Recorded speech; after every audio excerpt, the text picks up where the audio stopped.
building decks for supports unfortunately hasn't been overly exciting. Ever since I started playing Paragon, they've been fairly linear, and there's been certain cards you just pretty much always get for them. In the early game, you're very starved, so you're really trying to just get those very important cards, leaving out transitions and other things like that pretty much not available for supports. I want to showcase how I personally build supports here in version 40, as you know what, well, I think I'm pretty good at support, and I think I have a pretty good understanding, so maybe you guys would learn a thing or two.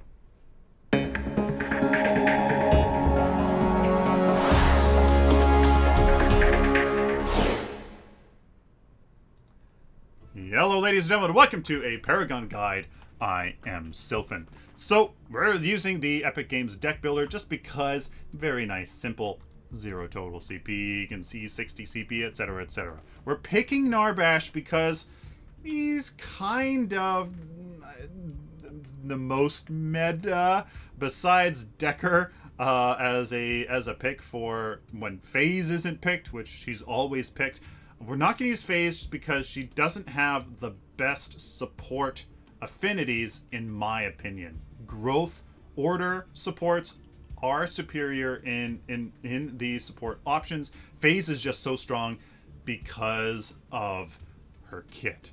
So we're using Narbash here. He is fairly meta. Decker is very meta. Both fairly similar, obviously the same affinities, but we're just going to use Narbash here as an example. So obviously the Centurion as your prime card, you want to just stay alive, be a tank, body block, absorb shots, just like that, etc, etc. Now, like I said earlier, there are simply some cards you just can't go without. And that is what's not the most exciting about supports, is that there's kind of mandatory cards you gotta get all the time. And what are those cards? Quenching Scales, Honor the Pure, Purity Sensor, which isn't necessarily needed all the time. Not all the time. Absolutely need a ward. At this point, you could go for the Guardians, for the Lords, for the Sages, whatever. I tend to go for the Lord's Ward, to be perfectly honest with you. And then after that, it's kind of up to you. At this point, I just kind of go Quenching Scales. I feel this to get that unique bonus. You want that with 1 point upgrades because you want to unlock it as soon as possible. You go for Honor the Pure next because it's just that powerful. You get your Lord's Ward and a Purity Sensor as an option. And Purity Sensor is one of those ones where if you don't need it, if there isn't an Aurora and a FaZe or something like that on the enemy team, well, there could be some other options. As an option against Purity Sensor, I really like Nature's Muse. It has a potential to do quite a bit if you're coordinated and if you use it appropriately. I think that Nature's Muse is a good card to go as an option against Purity Sensor. So we're going to go that with the Nature's Muse in here instead of the Purity Sensor. Now this is going to be a 9-point card, so we're going to make this Purity Sensor a 9-point card. It's health, you need it anyway. Great way to keep it simple so you can swap between the two. We're going to get rid of Purity Sensor though just for now so that we can go total 60 CP here. At this point, you just need tankiness. You're a support, especially Narbash as melee in melee range. You need tankiness, and for that we just simply go in here and see what our options are in terms of armor. Now for armor for Narbash, I don't think Mad Sport Sash is overly viable. I don't think you're going to get that tanky to stay in the battle and have that radiate actually do something. Scorpion Plate, I don't think again you're going to be reliably hitting people enough for that to be useful. Spike Bone Plate, power, I'd much rather just get tankiness.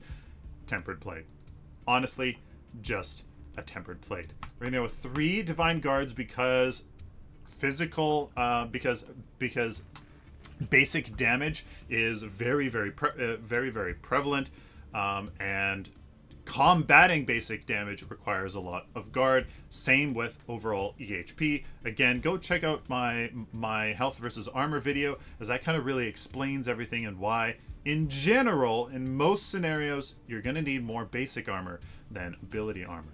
We're going to go that with the tempered plate, and now we need our ability armor. Now, ability armor has interesting options. Divine Shield on Narbash is a consideration. He has a channeled ultimate. If you really want that ultimate to maybe go off as the enemy team as an easy stun for you to kind of cancel you out of it, Divine Shield is an option.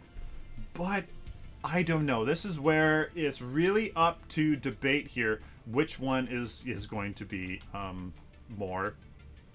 just going to be better. Divine Shield, Thermobond, or just a simple tuned barrier, to be honest with you. I have a really tough time. Which one do we get? I think, to be honest with you, maybe Thermobond and Divine Shield are going to be our two cards that we choose between in order to get our ability damage. So let's go for Divine Shield here.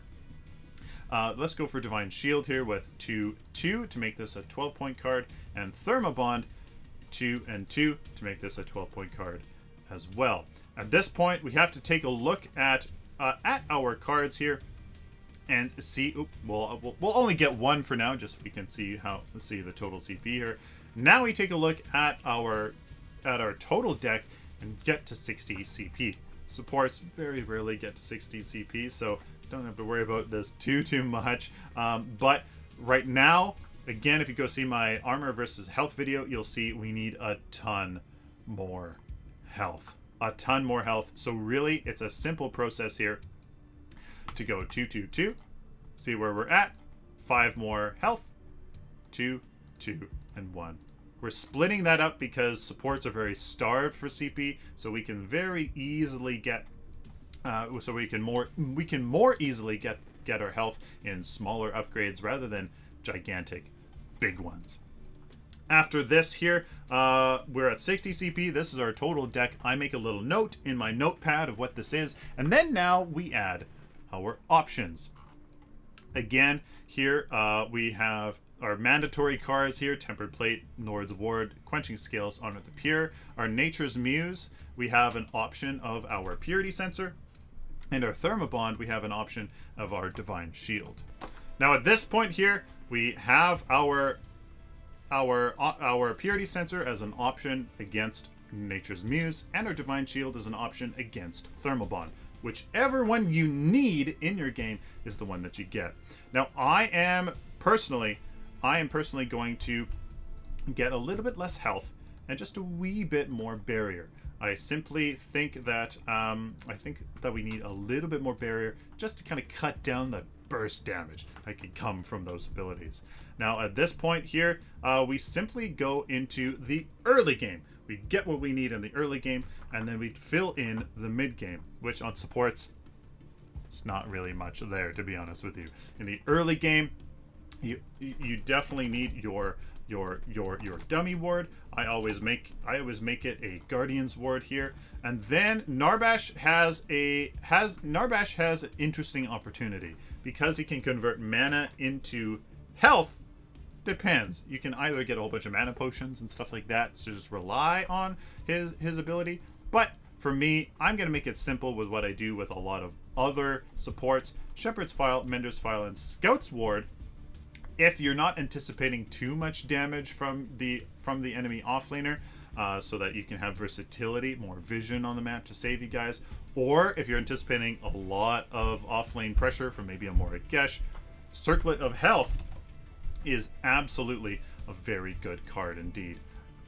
I am still on the fence with whether Circlet of Health, fully upgrading it to get the global aura, is actually worth it or not, but you know what? Maybe it is. Let's throw that in there. So in the early game, start off with your dummy ward, place that, come back for Shepherd's File, Mender's File, and Scout's Ward, or a Circlet of Health, just to make it nice and easy. And then after that, you get your Lord's Ward, you go into your Quenching Scales, you go into your Honor the Pure, and that's it. To be honest with you guys, that is it. One good card that I like on some supports as a option, if you're doing really well, you have a lot of CP for some reason, and you really you don't need to go into Honor the Pure, which is pretty crazy, I know, but it can happen, is getting a Silver Spear with some health regen to keep your sustain, or its other contemporary with mana regen to increase your sustain that way. Now we need a little bit more equipment slots, which we can actually do here. We can kind of combine these barriers here into 2 divine barriers on this, and this divine shield here as this. I'm gonna leave the health as 2-point cards just because, well, just because we want that health much more than the armor, and we want that more accessible. Now at this point here, we're going to go into that that Silver Spear here, or the Quartz Blade. It's kind of whatever. I like the idea of the mana regen on the Quartz Blade and that health, but it has a little bit more power. I really like the Silver Spear for that health regen and that mana. It's kind of up to you. For Narbash, let's go with the Quartz Blade. It has 2 CP of power, 1 of health. Let's add 1 more health. Let's add a mana regen. And you know what? Let's add another health. Some tankiness in there as a support that you need. Mana regens for Narbash to use his abilities more often. And a little bit of power, just because it actually does work on a stun quite a bit. There. That's an optional mid-game card, early game card. If you have a lot of CP for whatever reason, you can go into that. There you go. That is how I make my decks, guys, for supports. You can see how the options, I start in the late game. I think of what cards are pretty much mandatory for them. Then I go into my tankiness. What are some good options? What are some kind of mandatory ones? And then I just kind of fill in the rest of the deck with what you need. You then go to the early game, which for supports is kind of dictated for you, unfortunately, by the importance of some of these really good cards. And then the mid game, well, you are probably not getting Quartz Blade here, or the Elysian Diamond is another good one. Kind of some options there. That's how I build my supports, guys. Hopefully you guys found this useful. I think there's some good things here that you guys could learn from. Please let me know down in the comments if you guys have any other tips, so I would love for people to be able to learn not only from me, but also from you. There you go, guys. Thank you for watching. Please like this video if you like it, dislike it if you dislike it, share it with the community, and of course, guys, subscribe. If you guys like this content, especially if you found it useful, please subscribe so I can do it for you in the future. If you would like to support me and what I do on a regular basis, please consider going over to my Patreon account, where you can make a monthly pledge to support what I do and reap some pretty good rewards. Till next time, like always, guys, stay optimistic and positive.